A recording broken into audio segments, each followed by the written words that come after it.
আসসালামু আলাইকুম ওয়া রাহমাতুল্লাহি ওয়া বারাকাতুহু। সম্মানীয় দর্শক মণ্ডলী, আশা করি সবাই ভালো আছেন। আলহামদুলিল্লাহ, আপনাদের দোয়ার বরকতে আমিও ভালো আছি।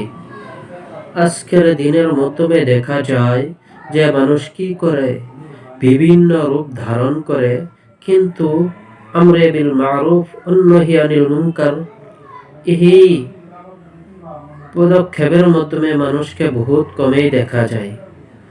বন্ধুগণ, দেখেন হুজুর সাল্লাল্লাহু আলাইহি ওয়াসাল্লাম হাদিস শরীফের মাধ্যমে বলেছেন, ক্বালা রাসূলুল্লাহ সাল্লাল্লাহু আলাইহি ওয়াসাল্লাম, লাইসা মিন্না মান লাম ইয়ারহাম সগীরানা ওয়া ইউআক্কির কাবীরানা ওয়া ইয়া'মুরু বিল মা'রুফি ওয়া ইয়ানহা আনিল মুনকার।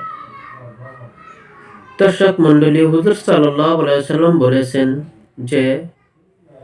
যে ব্যক্তি নাকি ছোটকে মেহেরবান করে না, শফকত করে না, আর বড়কে সম্মান করে না, আর ভালো কথার আদেশ দেয় না, আর মন্দ কাজ থেকে বিরত করে না, সে কখনো আমার থেকে হতে পারে না। দেখেন কত বড় কথা। যদি আমি নিজে সংশোধন না হই, তাহলে কি অন্যকে কেমন করে সংশোধন হয়ে যাইব? এই জন্য আমি নিজেও সংশোধন হতে হবে, আর অন্যদেরকেও আমরে বিল মারুফ ওয়া নাহি আনিল মুনকার মানে ভালো কথার আদেশ আর মন্দ কাজ থেকে হেফাজতে থাকার জন্য তাদেরকেও দাওয়াত দেওয়ার প্রয়োজন আছে।